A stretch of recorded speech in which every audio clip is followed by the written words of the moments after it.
পাকা আম দিয়ে একটা মজার একটা ডেজার্ট রেসিপি আজকে আমি আপনাদের সাথে শেয়ার করতেছি। এটা খেলে কিন্তু অসম্ভব শান্তি লাগে, আর খেতেও কিন্তু অসম্ভব মজা হয়। গরমের মধ্যে বিশেষ করে বেশি ভালো লাগে গরমের মধ্যে এটা খেলে।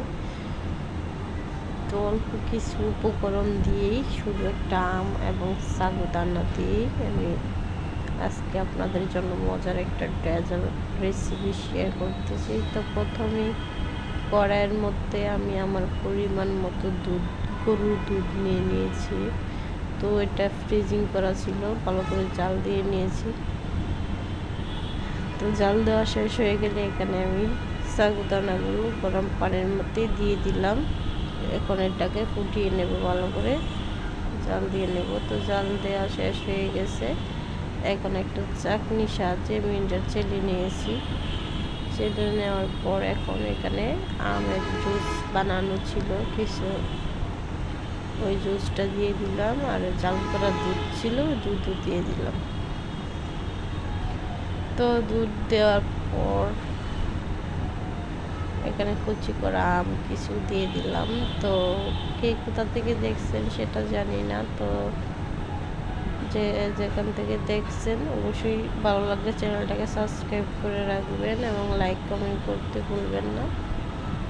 তো এখন এটাকে ভালো করে মিশ্রণটা মিশিয়ে নিতে হবে। পরিমাণ মতো চিনিও দিয়ে দেবে, চিনি এবং একটু লবণ দিয়ে ভালো করে পরিমাণ মতো মিশ্রণটাকে করে নিতে হবে।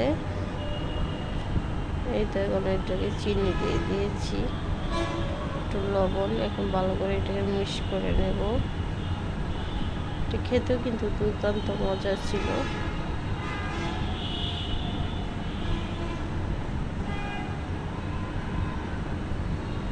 আমার কাছে তো খুবই ভালো লেগেছে, জানি না আমি আপনাদের কাছে কীরকম লাগবে। আমার কাছে তো অসম্ভব ভালো লেগেছে। গরমের মধ্যে এরকম একটা ডেজার্ট খান আমের, অসম্ভব ভালো লাগবে এবং হৃদয়টা ঠান্ডা হয়ে যায়। এটা একবার খেয়ে দেখতে পারেন গরমের মধ্যে আমের রেসিপিটা। আর আমি কাজ করতে করতে অনেকটা পড়েই গেছিলো, তো যাই হোক ব্যাপার না, পরিষ্কার করে নেব।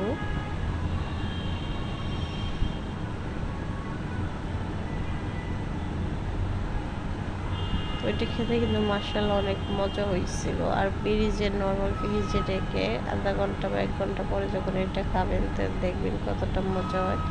তো দেখতেই পাচ্ছেন, দেখেন কতটা সুন্দর হয়েছে। এটা খেতে কিন্তু অসম্ভব মজা লাগবে। তো বাচ্চাদেরকে দিলে বাচ্চারা কিন্তু অনায়াসে এটা খেয়ে ফেলবে। বাচ্চাদের কাছে কিন্তু অনেক ভালো লাগবে এটা খেলে।